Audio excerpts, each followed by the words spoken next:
Hello बच्चों, कैसे हो। हम कर रहे थे haloalkanes and haloarenes. हमने क्या किया था, हेलो एल्केन्स की न्यूक्लियोफिलिक सब्स्टिट्यूशन रिएक्शन कर ली थी। अब हमारे पास है nucleophilic substitution reaction of haloarenes. Halo alkanes की हम कर चुके हैं, अब हमारे पास है nucleophilic substitution reaction of haloarenes. अगर हम हेलो एरिन्स की बात करें तो वे न्यूक्लियोफिलिक सब्स्टिट्यूशन रिएक्शन की तरफ रिएक्टिव होते हैं या नहीं होते हैं, पहला क्वेश्चन तो यही बनता है। उसके बाद कौन कौन सी रिएक्शन है जो ये न्यूक्लियोफिलिक सब्स्टिट्यूशन रिएक्शन शो करते हैं वो हमें पढ़ना है। एक बार मैं शॉर्टली न्यूक्लियोफिलिक सब्स्टिट्यूशन बता देता हूं क्या होता है। मान लेते हैं अब हम हेलो एरिन्स की पढ़ेंगे, तो हेलो एरिन्स क्या होते हैं, बेंजीन रिंग के ऊपर क्या प्रेजेंट होगा, हेलोजन, जिसको हम किससे डिनोट करते हैं, एक्स से। इसके ऊपर कौन सा चार्ज होगा, नेगेटिव चार्ज। ये आपका कौन सा ग्रुप है, लिविंग ग्रुप, जिसको मैंने क्या नाम दिया था, ओल्ड न्यूक्लियोफाइल। अगर हम इसको यहां से निकाल दें और इसकी जगह नया न्यूक्लियोफाइल डाल दें, लेट अस कंसीडर नया न्यूक्लियोफाइल मैंने क्या डाल दिया, वाई नेगेटिव, जिसको हमने क्या नाम दिया, न्यू न्यूक्लियोफाइल। अगर हम इसको ऐड करेंगे तो वाई नेगेटिव यहां पे जुड़ जाएगा और इस तरीके से अगर जुड़ जाता है, एक्स नेगेटिव निकल जाता है, तो ये कौन सी रिएक्शन हो गई, सब्स्टिट्यूशन। एक्स को किसने रिप्लेस कर दिया, वाई ने। एक्स एक न्यूक्लियोफाइल है, वाई भी एक न्यूक्लियोफाइल है, इस न्यूक्लियोफाइल को इस न्यूक्लियोफाइल ने रिप्लेस कर दिया, इसलिए कौन सी रिएक्शन हो गई, न्यूक्लियोफिलिक सब्स्टिट्यूशन रिएक्शन। हम यहां पे पढ़ेंगे हेलो एरिन्स की nucleophilic substitution reaction. Halo alkanes की हम पढ़ चुके हैं। पहला क्वेश्चन बहुत ही ज्यादा इंपॉर्टेंट, आपको बहुत जगह मिलेगा। आपके पास क्या क्वेश्चन आएगा, hello arenes are less reactive towards the nucleophilic substitution reaction. Why? Haloarenes are less reactive towards the nucleophilic substitution reaction. Why? Question ये बन गया। तो पहले हम इसी का रीजन देखेंगे। हेलोएरिन्स जो होते हैं ये लेस रिएक्टिव क्यों है, these are less reactive towards the nucleophilic substitution reaction. Why? ये लेस रिएक्टिव क्यों है, इसका रीजन आपको जानना है, बहुत ज्यादा इंपॉर्टेंट है भैया। सबसे पहला रीजन तो इसका क्या आएगा भाई, सबसे first of all first reason है रेजोनेंस।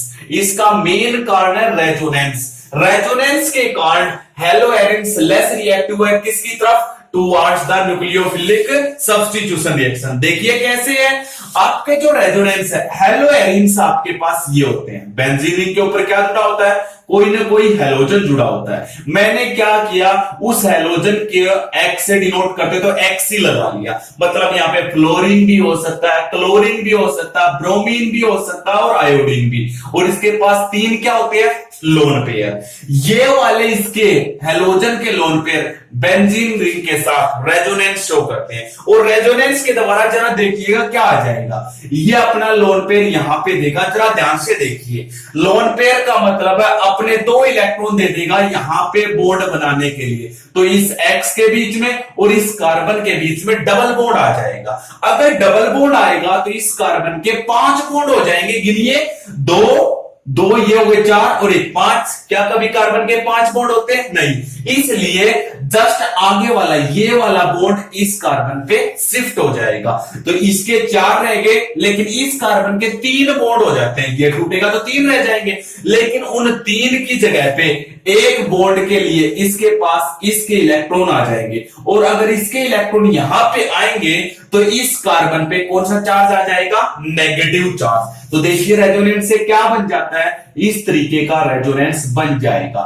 ये आपके पास ये आगे हमारे पास यहां पे डबल बॉन्ड, ये एक्स ने अपना लोन पेयर दिया है तो इसलिए इस पे कौन सा चार्ज आएगा, पॉजिटिव। ये वाला बॉन्ड एज इट इज, ये वाला एज इट इज, लेकिन इस बॉन्ड के इलेक्ट्रॉन यहां पे आए तो इस पे कौन सा चार्ज आ गया, नेगेटिव चार्ज। अब इस नेगेटिव चार्ज में कितने इलेक्ट्रॉन है, 2। कहां से आए हैं, इस बॉन्ड से।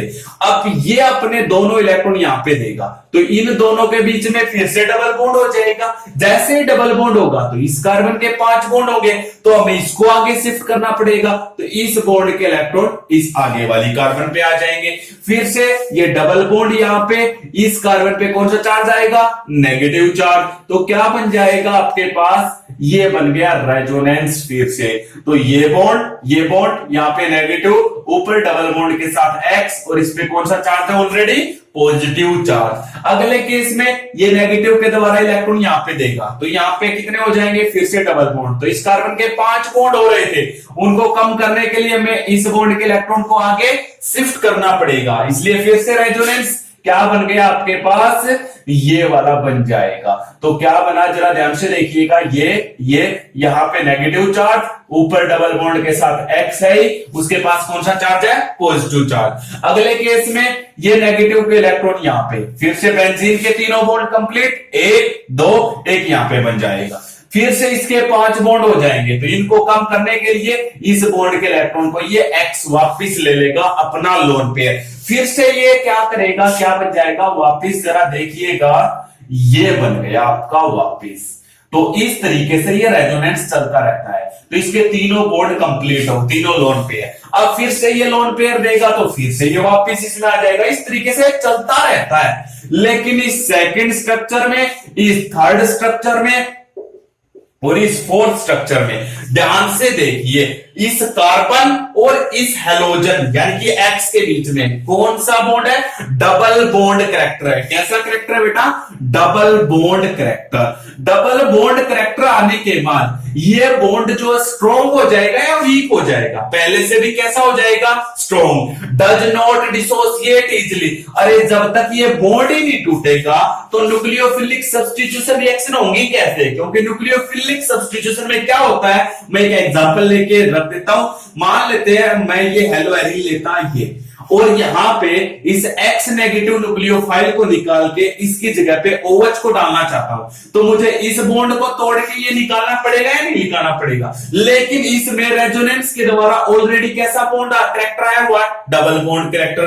डबल बॉन्ड होने के बाद ये टूटेगा नहीं, ये नहीं टूटेगा तो यहां से कौन नहीं निकलेगा, X नेगेटिव। तो आप इसकी जगह कौन नहीं जोड़ सकते, OH नेगेटिव। इसलिए कौन सी रिएक्शन नहीं होगी, न्यूक्लियोफिलिक सब्स्टिट्यूशन रिएक्शन। लेकिन अगर आप करवाना चाहोगे तो आपको थोड़ी सी स्ट्रॉन्ग कंडीशन लगानी पड़ेगी, जैसे हाई टेम्परेचर या हाई प्रेशर। तो अब ये बताओ आपके हेलो एरिन्स कैसे हो गए, लेस रिएक्टिव, किसकी तरफ, न्यूक्लियोफिलिक सब्स्टिट्यूशन रिएक्शन की तरफ। तो फर्स्ट रीजन समझ में आया या नहीं आया, क्या हुआ था, रेजोनेंस के कारण कार्बन और हेलोजन के बीच में ये देख रहे हैं कौन सा बॉन्ड आ गया, डबल बॉन्ड। तो ये टूटेगा नहीं, ये टूटेगा नहीं तो X नेगेटिव नहीं निकलेगा, तो हम इसकी जगह पे किसको नहीं जोड़ सकते, OH नेगेटिव को जोड़ नहीं सकते। तो आप लिख लोगे अपनी नोटबुक में, क्या करोगे, इसको कवर कर लोगे साथ साथ। रेजोनेंस के द्वारा CX बॉन्ड या carbon halogen bond acquire double bond character, so this bond becomes strong, cannot break easily, and we can say haloarenes are less reactive towards the nucleophilic substitution reaction. First reason तो था ये भी। अब एक बार first list को note down करो या स्क्रीनशॉट ले लो। हम सेकंड रीजन देखते हैं। आपके पास सेकंड रीजन क्या है, इसका सेकंड रीजन आएगा बेटा, रेजोनेंस के बाद सेकंड रीजन है हाइब्रिडाइजेशन। हाइब्रिडाइजेशन में क्या कह रहा है, अभी हमने इससे पहले जो पढ़ा था वो पढ़े थे हेलो एल्केन्स। हेलो एल्केन्स के अंदर जब चैप्टर स्टार्ट किया था तब मैंने बताया था कार्बन चेन और एक्स के बीच में ये बॉन्ड, इस कार्बन की हेलो एल्केन्स के अंदर कौन सी हाइब्रिडाइजेशन होती है, sp3। अगर आप देखना चाहो देख सकते हो, इस कार्बन के 4 बॉन्ड होते हैं, लेकिन हेलो एरिन्स में देखो कितने बॉन्ड है। अगर हम हेलो एरिन्स की बात करें तो हेलो एरिन्स में ये है, जिस कार्बन को हेलोजन जुड़ा हुआ है उसके पास एक डबल बॉन्ड है, इसलिए इसकी कौन सी हाइब्रिडाइजेशन है, sp2 हाइब्रिडाइजेशन है। कौन सी हाइब्रिडाइजेशन है बेटा इसमें, sp2 हाइब्रिडाइजेशन। इस कार्बन की sp2 हाइब्रिडाइजेशन होने के कारण इसमें s कैरेक्टर कितना है, इसके अंदर s कैरेक्टर आपको अगर देखोगे तो 33.3% है। कैसे पता चला भाई, एक s का ऑर्बिटल 2 p के, एक s का ऑर्बिटल, दो p के, टोटल 3 ऑर्बिटल है और 100% करेक्टर होता है। तो s का एक है, p का इसका मतलब कितना रह गया 66.6 और s करेक्टर यहां पे sp3 वाले में s करेक्टर कितना है 25%। s करेक्टर जितना बढ़ता है उतनी ही इलेक्ट्रोनेगेटिविटी कैसी होती है, हाई। इसका मतलब इस कार्बन के अंदर s करेक्टर हाई होने के कारण इस कार्बन की इलेक्ट्रोनेगेटिविटी भी हाई है। अगर इलेक्ट्रोनेगेटिविटी हाई है तो ये इलेक्ट्रॉन्स को अपनी तरफ कैसे अट्रैक्ट करेगा, स्ट्रांगली अट्रैक्ट करेगा। कैसे अट्रैक्ट करेगा बेटा, स्ट्रांगली अट्रैक्ट करेगा। और स्ट्रांगली अट्रैक्शन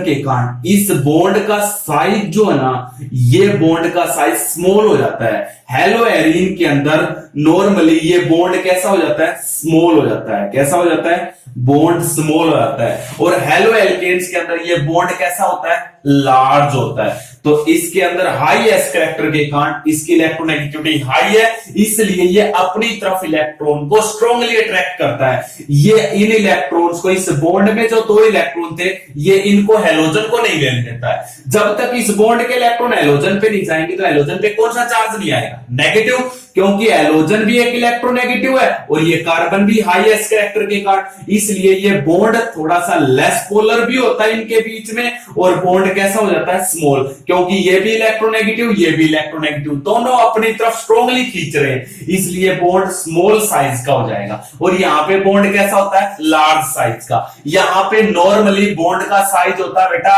177 पिकोमीटर और हेलोएरिन्स में नॉर्मली बॉन्ड का साइज होता है 169 पिकोमीटर।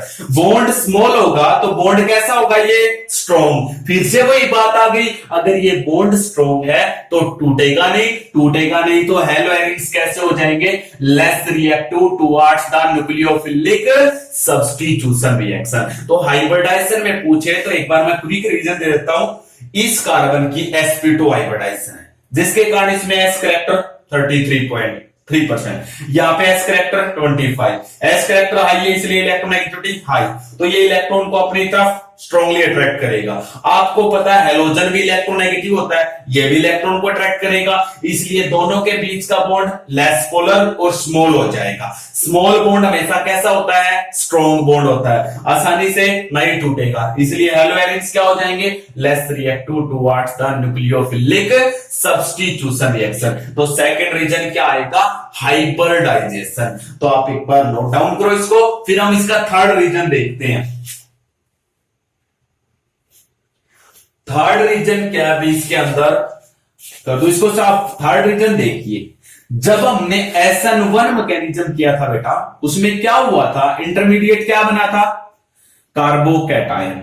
कैसे, उसका पहला स्टेप था स्लो स्टेप के द्वारा उसके अंदर आयोनाइजेशन हुआ था।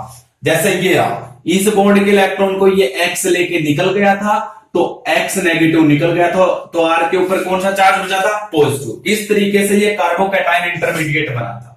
लेकिन जब कार्बोकैटायन इंटरमीडिएट बनता है, अगर यही सेम केस मैं हेलोएरिन में अप्लाई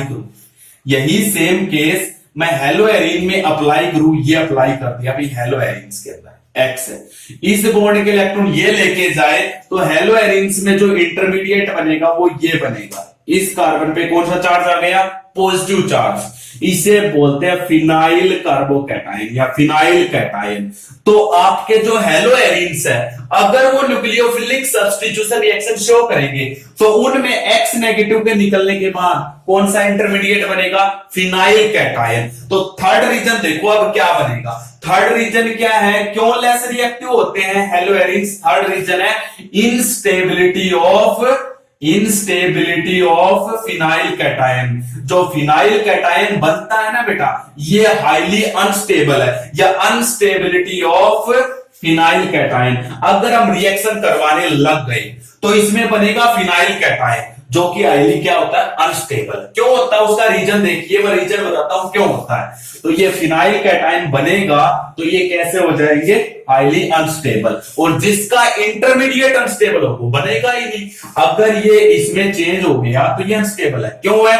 इसके अनस्टेबल का रीजन है इसमें रेजोनेंस डिस्ट्रॉय हो जाता है, क्योंकि ये बेंजीन रिंग नहीं रहा, इसका रेजोनेंस डिस्ट्रॉय हो गया, और रेजोनेंस डिस्ट्रॉय हो गया तो वो क्या है, बेंजीन रिंग को हाईली अनस्टेबल बना देता है। कैसा बना देता है? अनस्टेबल। देखो क्यों हो गया, अभी तक था ये अकेला बेंजीन, इसके अंदर ये 3 बॉन्ड थे, ये 3 बॉन्ड चलते रहते हैं, ये यहां पे, ये यहां पे और ये यहां पे, इसलिए ये क्या बन जाता है, ये इस टाइप का बन जाता है। फिर से ये यहां पे, ये यहां पे और ये यहां पे, ये इसमें, ये इसमें, ये ऐसे रोटेट होते रहते हैं। लेकिन यहां पे देखिएगा जरा, ये जो फिनाइल कैटायन बना है, ये बना है, इसके अंदर 3 बॉन्ड थे, इस कार्बन पे पॉजिटिव चार्ज आया, तो इसने क्या किया, पॉजिटिव चार्ज के कारण इसने इस बॉन्ड के इलेक्ट्रॉन को ले लिया, कार्बन ने लेगा इस बॉन्ड के इलेक्ट्रॉन, तो इसका पॉजिटिव खत्म। क्या बनेगा, जरा ध्यान से देखिएगा बेटा, क्या बन गया, ये और ये बॉन्ड एज इट इज, इस बॉन्ड के इलेक्ट्रॉन इस पे गए तो इसका पॉजिटिव खत्म, लेकिन इस बॉन्ड के इलेक्ट्रॉन इस पे जाने के कारण इस कार्बन का एक बॉन्ड कम हो गया, तो पॉजिटिव चार्ज आ गया इस पे। अब ये देखो फिनाइल कैटायन इसमें चेंज हो गया, क्या अब इसके अंदर बेंजीन रिंग है? नहीं है। क्यों? बेंजीन रिंग के तो इस तरीके से 3 बॉन्ड होते हैं और वो 3 बॉन्ड चलते रहते हैं, इसमें तो कहीं पे 3 बॉन्ड है ही नहीं, ये चलेंगे भी नहीं, ये चल ही नहीं सकता। क्यों नहीं चल सकता? क्योंकि यहां पे ये जो कार्बन है, ये कार्बन, इसको कैसे रोटेट करवाओगे, ये रोटेट हो ही नहीं सकता यहां पे भी किसी भी तरीके से, तो आप इसको रोटेट नहीं करवा सकते। अगर ये रोटेशन नहीं होगा, ये कार्बन के बॉन्ड कहां पे, ये तीनों बॉन्ड एक छोड़कर एक होना चाहिए, ये बॉन्ड यहां पे था, इधर नहीं है, तो यहां पे भी बॉन्ड होना चाहिए था।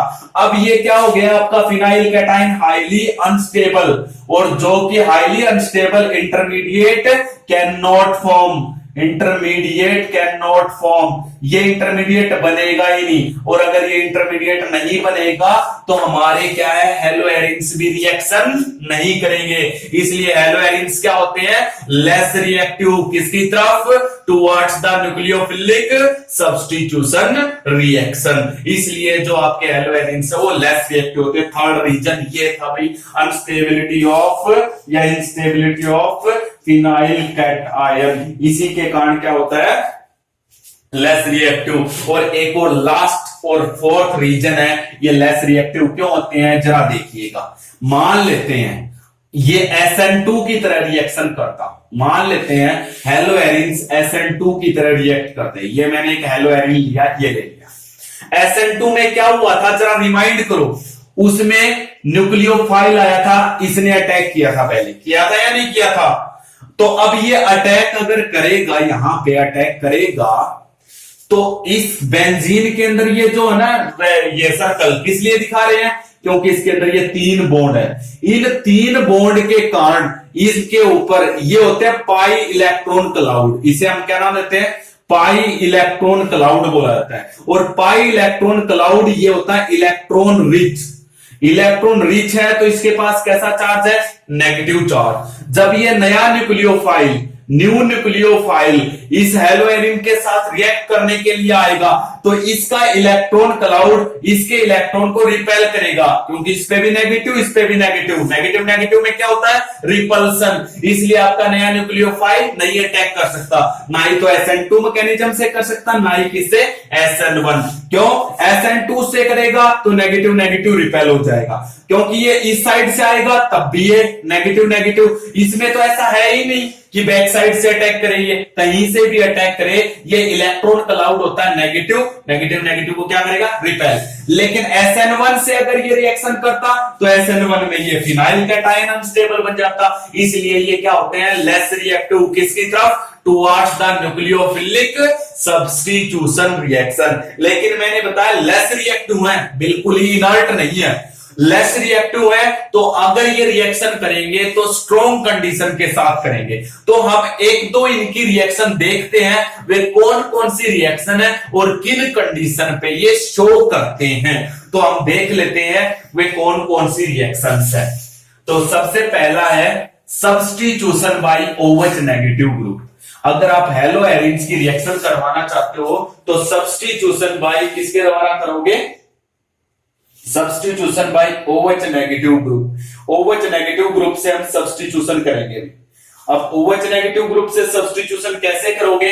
देखिए, हेलो एरिन्स के अंदर जैसे हमने हेलो एल्केन में पढ़ा था सेम वैसे ही सब्स्टिट्यूशन बाय OH नेगेटिव। अब जरा वहीं पे आ जाइएगा, आपको OH नेगेटिव कहां से मिलेगा? NaOH से, या फिर कहां से मिलेगा? KOH से, या आपको कैसा लेना पड़ेगा? एक्वस। अगर इससे रिएक्शन करवाएंगे तो ये भी कैसा लेना पड़ेगा? एक्वस। मैं पहले ही बता चुका हूं, अगर आपको OH नेगेटिव चाहिए तो या तो आपको NaOH लेना पड़ेगा या आपको क्या लेना पड़ेगा? KOH। मान लेते हैं मैंने इसकी रिएक्शन करवा दी हेलो एरिन से। कौन सा हेलो एरिन लिया? क्लोरीन का ले लिया। NaOH से करवाई एक्वस से। अगर आपसे कह दे कंप्लीट द रिएक्शन, अगर यहाँ पे हेलो एल्केन होता तो आप क्या करते? इस OH नेगेटिव को इस Cl नेगेटिव से बदल देते। यहाँ पे नहीं बदल सकते। क्यों नहीं बदल सकते? क्योंकि हेलो एरिन्स क्या होते हैं? Less reactive. किसकी तरफ? न्यूक्लियोफिलिक सब्स्टिट्यूशन रिएक्शन की तरफ। इसलिए आंसर क्या आएगा? No reaction. क्या आंसर आएगा बेटा? No reaction. लेकिन अगर आप इस रिएक्शन को करवाना चाहते हो तो मैंने बताया था कुछ स्ट्रॉन्ग कंडीशन लगानी पड़ेगी। वे स्ट्रॉन्ग कंडीशन कौन कौन सी है? आपका जो टेम्परेचर है वो होना चाहिए 623 केल्विन टेम्परेचर। आपका जो प्रेशर है वो होना चाहिए 300 एटमॉस्फेरिक प्रेशर। अगर ये कंडीशन है तो रिएक्शन होगी। क्या बन जाएगा? OH नेगेटिव Cl नेगेटिव से रिप्लेस हो जाएगा। इस नेगेटिव को हटा देंगे। क्या बन जाएगा आपका? ये बन जाएगा भाई, यहां पे OH जुड़ जाएगा और क्या निकल जाएगा? NaCl। और ये क्या बन गया आपका? फिनोल बन गया बेटा। अगली यूनिट जब पढ़ेंगे तो वहां पे आएगा फिनोल बनाओ हेलो एरिन का यूज करके। ये फिर से आएगी रिएक्शन और इस रिएक्शन का नाम है डोज प्रोसेस। इस रिएक्शन का नाम है डोज प्रोसेस। एक ये रिएक्शन थी भाई जो क्या करता है, वैसे तो हमने हेलो एल्केन्स में तो बहुत सारे सब्स्टिट्यूशन पढ़े थे। Substitution by Cn negative, substitution by Nc negative, substitution by NO2 negative, लेकिन यहाँ पे 2 या 3 ही होते हैं, वो भी बहुत स्ट्रॉन्ग कंडीशन के साथ। एक मैंने बता दिया सब्स्टिट्यूशन बाय OH आप कर सकते हो। दूसरा सब्स्टिट्यूशन है substitution by Cn negative group. इसमें कुछ पूछना है? ओके, मैं इसके बारे में आपको 2-3 रहस्यमयी बातें बता देता हूं। फिर भी क्या है वो रहस्यमयी बातें? वो रहस्यमयी बातें ये हैं, यहां पे न्यूक्लियोफिलिक सब्स्टिट्यूशन मैकेनिज्म नहीं होता है। कौन सा मैकेनिज्म? SN1 SN2 ये मैकेनिज्म नहीं होते। यहां पे एक स्पेशल मैकेनिज्म होता है, उस मैकेनिज्म का नाम है बेंजाइन मैकेनिज्म। उस मैकेनिज्म को हम क्या नाम देते हैं बेटा? Benzene mechanism. ये जो रिएक्शन होती है ये बेंजाइन मैकेनिज्म से कंप्लीट होती है। कौन से मैकेनिज्म से? बेंजाइन मैकेनिज्म से ये वाली रिएक्शन आपकी कंप्लीट होती है, जिसको एक और नाम भी देते हैं एलिमिनेशन एडिशन मैकेनिज्म। क्या नाम दिया जाता है? Elimination addition mechanism. ये भी नाम देते हैं अभी इसको। इस मैकेनिज्म से होती है। तो आपसे पूछने लग जाए डोज प्रोसेस या फिर जो आपके हेलो एरिन्स है वे कौन से मैकेनिज्म से न्यूक्लियोफिलिक सब्स्टिट्यूशन रिएक्शन शो करते नहीं होता। यहाँ पे कोई SN2 नहीं होता, यहाँ पे कौन सा होता है? बेंजाइन मैकेनिज्म, जिसको हम एक और नाम भी देते हैं एलिमिनेशन एडिशन मैकेनिज्म।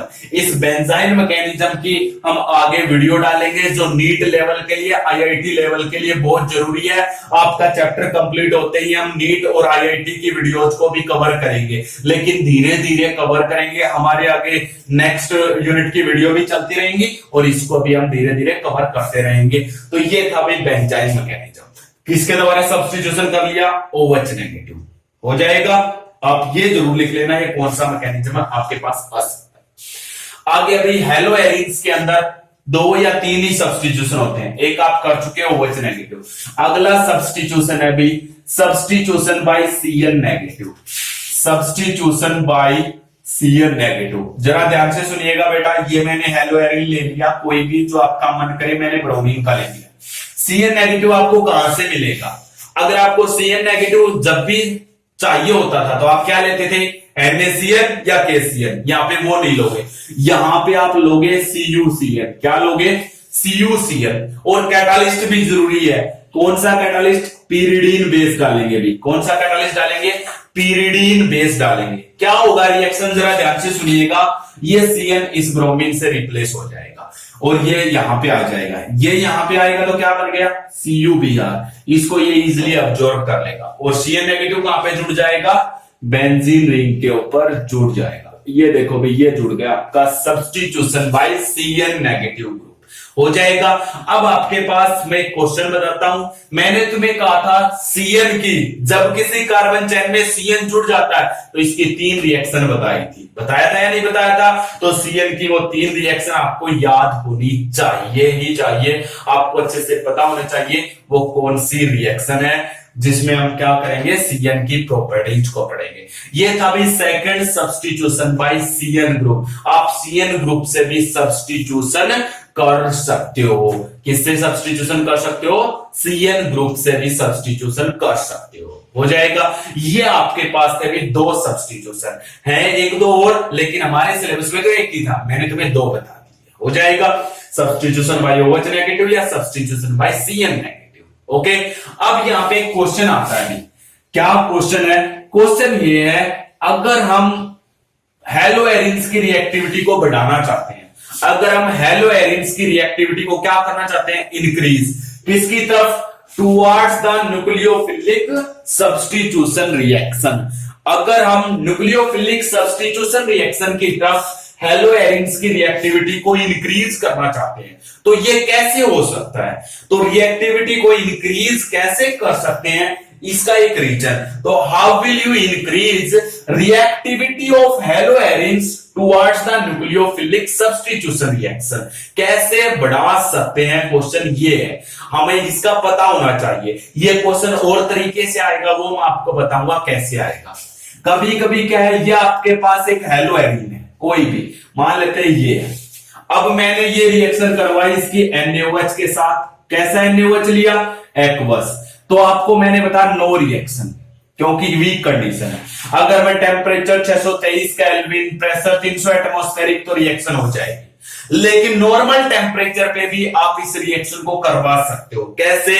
इस हेलो एरिन की रिएक्टिविटी को बढ़ा दो। इसकी रिएक्टिविटी को कैसे बढ़ाएंगे? क्वेश्चन ही तो यही है। इसकी रिएक्टिविटी को हम बढ़ा सकते हैं बेटा। इसके साथ कोई इलेक्ट्रॉन विड्रॉइंग ग्रुप जोड़ दो। इसके साथ क्या जोड़ दो? कोई भी इलेक्ट्रॉन विड्रॉइंग ग्रुप आप अटैच कर दो। इलेक्ट्रॉन विड्रॉइंग ग्रुप जैसे ही अटैच होगा, मान लेते हैं मैंने इसके साथ इलेक्ट्रॉन विड्रॉइंग ग्रुप जोड़ दिया। इलेक्ट्रॉन विड्रॉइंग ग्रुप की भी कंडीशन है, कहां पे जुड़ना चाहिए? या तो ऑर्थो पोजीशन पे या पैरा पे। अब क्वेश्चन ये बन गया, ऑर्थो और पैरा पे क्यों जुड़ना चाहिए वो बाद में देखेंगे। पहले इलेक्ट्रॉन विड्रॉइंग ग्रुप की कंडीशन सुन लो। इलेक्ट्रॉन विड्रॉइंग ग्रुप मान लेते मैंने यहां पे एक NO2 जोड़ दिया। NO2 एक इलेक्ट्रॉन विड्रॉइंग ग्रुप होता है।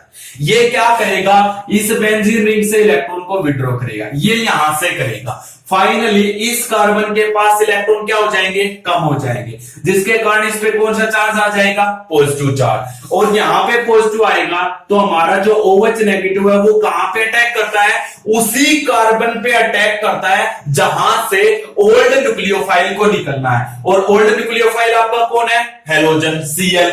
ये इस बॉन्ड के इलेक्ट्रॉन को लेके Cl नेगेटिव निकलेगा, लेकिन Cl नेगेटिव जब निकलेगा उससे पहले इस कार्बन पे आपका ये नया न्यूक्लियोफाइल अटैक करेगा। और ये अटैक तब करेगा जब इस कार्बन के पास इलेक्ट्रॉन की कमी होगी। और ये इलेक्ट्रॉन की कमी केवल तब हो सकती है जब कैसा ग्रुप जोड़ा जाए? Electron withdrawing group. अब क्वेश्चन आपके माइंड में ये जरूर रहना चाहिए, इलेक्ट्रॉन विड्रॉइंग ग्रुप कहां पे जोड़ा जाना चाहिए? या तो ऑर्थो पोजीशन पे या पैरा पोजीशन पे। फिर मैं आपको बताऊंगा ऑर्थो और पैरा पे ही क्यों जोड़ा जाना चाहिए। लेकिन आप फिलहाल आपको इतना ही पता होना चाहिए, इलेक्ट्रॉन विड्रॉइंग ग्रुप जुड़ा हुआ होना चाहिए। Because electron withdrawing group withdraw the electrons from the benzene ring, decrease electron density. Electron density का मतलब इलेक्ट्रॉन कम कर देगा, इलेक्ट्रॉन कम करेगा so that new electrophile can easily attack, ताकि नया नया न्यूक्लियोफाइल क्या कर सके?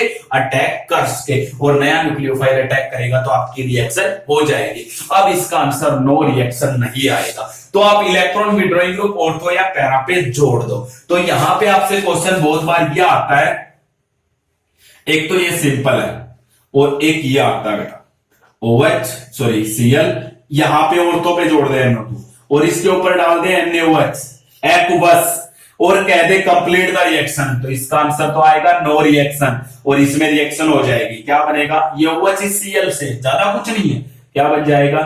NaCl, ये OH यहां पे, लेकिन ये OH यहां पे NO2 एज इट इज, किसके कारण हुई रिएक्शन? ये इस इलेक्ट्रॉन विड्रॉइंग ग्रुप के कारण। तो इलेक्ट्रॉन विड्रॉइंग ग्रुप क्या करते हैं? हेलो एरिन्स की रिएक्टिविटी को न्यूक्लियोफिलिक सब्स्टिट्यूशन रिएक्शन की तरफ, किसकी तरफ? न्यूक्लियोफिलिक सब्स्टिट्यूशन रिएक्शन की तरफ क्या कर देते हैं? इंक्रीज कर देते हैं। तो मैंने कहा था आप हेलो एरिन्स जो होते हैं लेस रिएक्टिव होते हैं towards the nucleophilic substitution reaction, जिनकी रिएक्टिविटी को आप इंक्रीज कर सकते हो। हेलो एरिन्स की रिएक्टिविटी को हम इंक्रीज कर सकते हैं towards the nucleophilic substitution reaction by electron withdrawing group. जो इलेक्ट्रॉन विड्रॉइंग ग्रुप है वो आपको होना चाहिए by electron withdrawing group at ortho and para position. Ortho या पैरा पोजीशन पे अगर हम इलेक्ट्रॉन विड्रॉइंग ग्रुप जोड़ देते हैं तो वो हेलो एरिन्स की रिएक्टिविटी को बढ़ा देते हैं, किसकी तरफ? Towards the nucleophilic substitution reaction. हम एक एग्जांपल भी पेश कर चुके हैं, एक बार फिर से मैं शॉर्टली वही एग्जांपल आपके सामने रख रहा हूं, तो आप जरा देखिएगा क्या क्या आपके पास है। ये था भाई हमारे पास एग्जांपल। हमने क्या किया, अगर हम ये लेते हैं, इसके ऊपर NaOH डालते हैं, एक्वस NaOH डालेंगे तो हमारे पास नॉर्मल कंडीशन पे क्या होता है? No reaction. लेकिन अगर मैं क्या करूं, इसके अंदर यहां पे NO2 ग्रुप जोड़ दूं ऑर्थो पे, तो ये क्या करता है? बेंजीन रिंग से इलेक्ट्रॉन विड्रॉ कर लेगा, यहां से करेगा ये इससे, तो इस कार्बन पे इलेक्ट्रॉन कम हो जाएंगे, जिसके कारण यहां पे कौन सा चार्ज आएगा? पॉजिटिव। अब आपका नया न्यूक्लियोफाइल कोई भी हो चाहे वो इजीली अटैक कर सकता है, क्योंकि नेगेटिव पॉजिटिव वाली जगह पे अटैक करता है। लेकिन ये रिएक्शन अगर आप NaOH से करवाओगे तो ये क्या है? ये वाली रिएक्शन अगर करवानी होती है तो यहां पे टेम्परेचर आपने डाला था 623 और 300 एटमॉस्फेरिक प्रेशर, लेकिन यहां पे ओनली 443 केल्विन टेम्परेचर पे ही रिएक्शन हो जाती है। लेकिन अगर मैं एक और इलेक्ट्रॉन विड्रॉइंग ग्रुप डाल देता हूं, एक यहां पे डाल रखा है, एक यहां पे अगर डाल देते हैं पैरा पे, तो इस बार अगर आप NaOH से रिएक्शन करवाते हो तो रिएक्शन केवल और केवल 368 केल्विन पे हो जाती है। लेकिन अगर एक और इलेक्ट्रॉन विड्रॉइंग ग्रुप जोड़ दें, मान लेते हैं हमने ये एक और जोड़ दिया, 3 NO2 ग्रुप, एक ऑर्थो एक पैरा और एक कहां पे जोड़ दिया?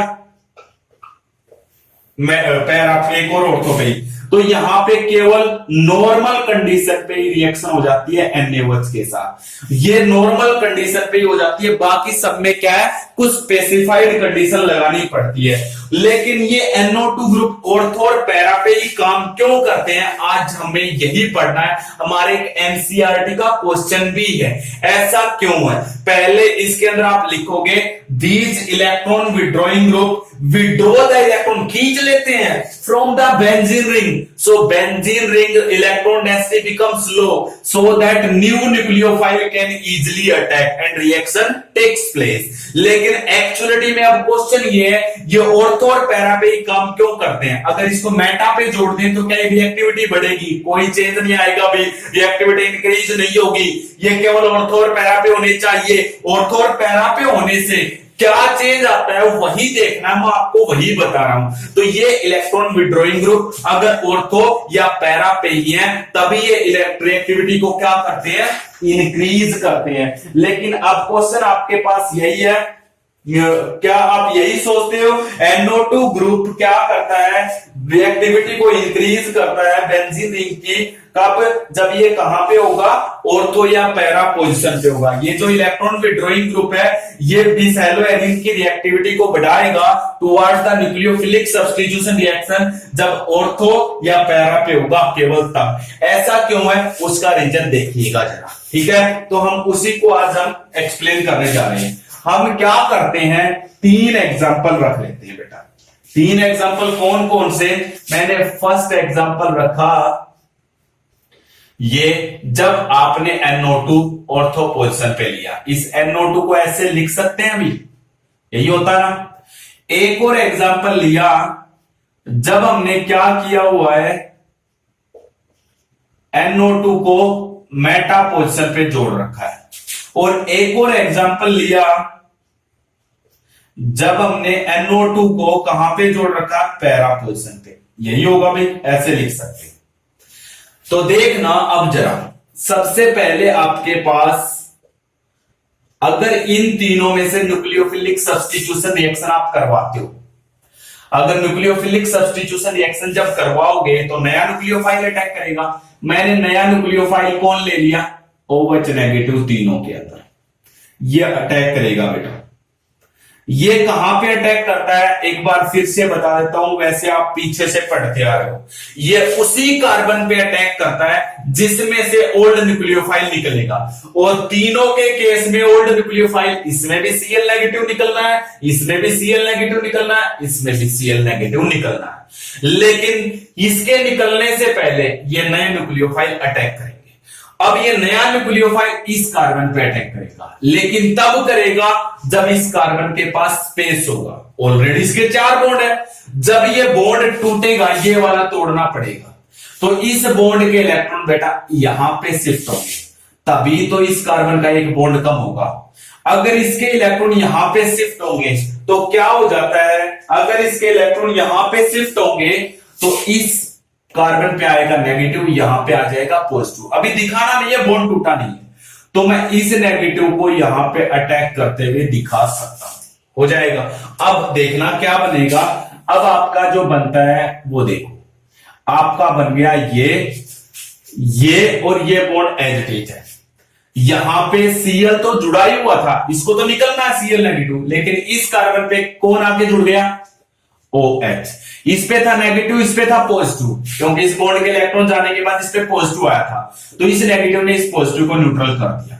इस बॉन्ड के इलेक्ट्रॉन जब यहां पे गए तो इस पे कौन सा चार्ज आ गया, यहां पे है नेगेटिव चार्ज, और यहां पे कौन जुड़ा हुआ है, NO2।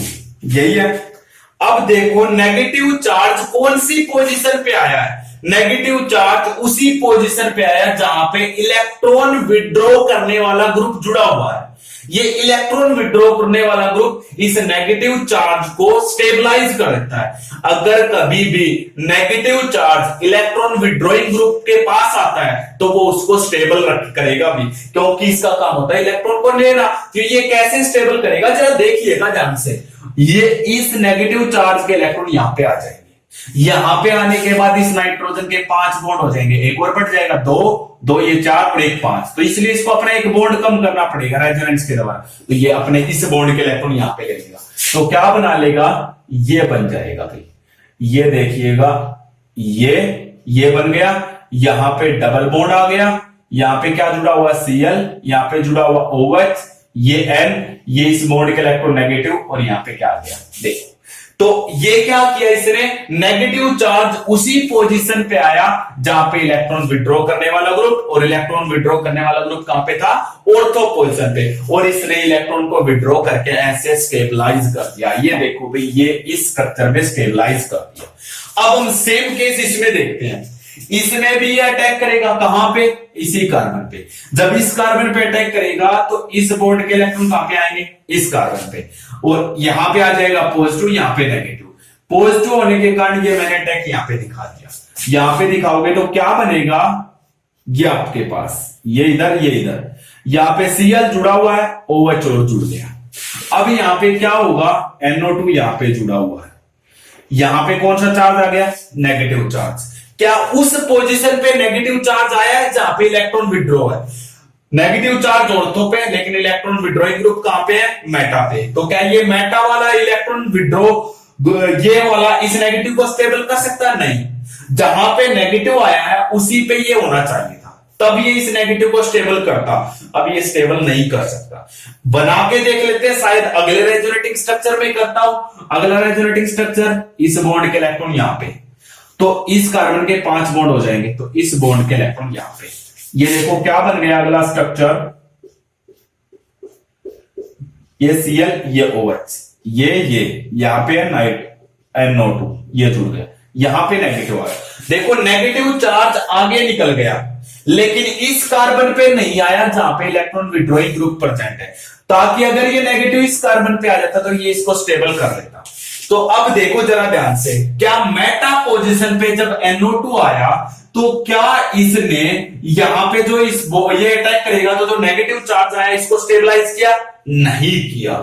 इसका मतलब ये है मेटा पोजीशन पे NO2 ग्रुप हेलो एरिन्स की रिएक्टिविटी को न्यूक्लियोफिलिक सब्स्टिट्यूशन रिएक्शन की तरफ इंक्रीज नहीं कर सकता। ये केवल तब इंक्रीज कर सकता था जब ये मेटा पोजीशन पे होते हुए भी इसके अंदर जो नेगेटिव चार्ज आया उसको स्टेबलाइज करता अपने रेजोनेंस के द्वारा, लेकिन इसने नहीं किया। इसने किया था इस बॉन्ड में, ये भी करेगा। जरा देखिएगा कैसे। फिर से इस बॉन्ड के इलेक्ट्रॉन यहां पे इसने अटैक इस कार्बन पे किया, क्या बना? ये बन गया बेटा, ये यहां पे Cl, यहां पे OH, यहां पे नेगेटिव, और यहां पे कौन जुड़ा हुआ है? NO2। अगले केस में इस बॉन्ड के इलेक्ट्रॉन यहां पे, तो इस बॉन्ड के इलेक्ट्रॉन आएंगे इस कार्बन पे बेटा। देखो क्या बन गया, ये बना भी, यहां पे जुड़ा हुआ Cl और OH, यहां पे आ गया नेगेटिव चार्ज, और इसी कार्बन पे नाइट्रोजन जुड़ा हुआ है। देखो जहां पे नेगेटिव आया वहीं पे नाइट्रोजन जुड़ा, NO2 जुड़ा हुआ है, तो ये इस बॉन्ड के इलेक्ट्रॉन ले लेगा, तो साथ के साथ इस बॉन्ड के इलेक्ट्रॉन यहां पे आ जाएंगे। क्या बन जाएगा ये देखिएगा जरा, ये यहां पे Cl और OH, ये डबल बॉन्ड N, इस पे आ गया नेगेटिव। ये देखो भाई, इसने भी क्या किया? इलेक्ट्रॉन विड्रॉ कर दिए। देखो भाई, जब ऑर्थो पे था तो इसने नेगेटिव चार्ज को स्टेबल किया NO2 ने, जब पैरा पे था तो NO2 ने फिर से नेगेटिव चार्ज को स्टेबलाइज किया। कब? जब न्यूक्लियोफाइल अटैक करता है ना तो एक जगह पे नेगेटिव आता है, उस नेगेटिव चार्ज को जो भी ग्रुप स्टेबलाइज कर देगा वही ग्रुप हेलो एरिन्स की रिएक्टिविटी को बढ़ा सकता है। लेकिन ऐसा केवल वही ग्रुप कर सकता है जिसका नेचर कैसा होगा? इलेक्ट्रॉन विड्रॉइंग होगा। और इलेक्ट्रॉन विड्रॉइंग के साथ एक और कंडीशन है, वो या तो ऑर्थो पे होना चाहिए या कहां पे होना चाहिए? पैरा पोजीशन पे। तो आपको बना के दिखाना पड़ेगा, आपको बताना पड़ेगा इसके अंदर। पहले तो ये बताओगे electron withdrawing group takes the electron from the benzene ring and increase its reactivity, but electron withdrawing group should be at ortho and para position, because if it are present at ortho and para position then they stabilize the negative charge by their resonance as shown in resonating structure। तो ये आप बताओगे, इस resonating structure को A बता दोगे और इस रेजोनेटिंग स्ट्रक्चर को हम क्या बताएंगे? B। हम कहेंगे as shown in A and B resonating structure when NO2 group present at para or ortho position it stabilize negative charge, but in meta position no such structure। Meta वाले में कोई भी ऐसा स्ट्रक्चर नहीं बना जो नेगेटिव चार्ज को stable करता हो। NO2 हो जाएगा भी। इसलिए हम कहते हैं हेलो एरिन्स की रिएक्टिविटी को बढ़ा सकते हैं by adding electron withdrawing group, लेकिन वो इलेक्ट्रॉन विड्रॉइंग ग्रुप कहां पे होने चाहिए? या तो ऑर्थो पोजीशन पे या कहां पे प्रेजेंट होने चाहिए बेटा? मेटा पोजीशन पे। तो आपने क्या क्या पढ़ लिया? Nucleophilic substitution reaction halo alkanes की भी पढ़ ली, हेलो एरिन्स की भी पढ़ चुके हैं। आगे हम डिस्कस करेंगे नेक्स्ट वीडियो।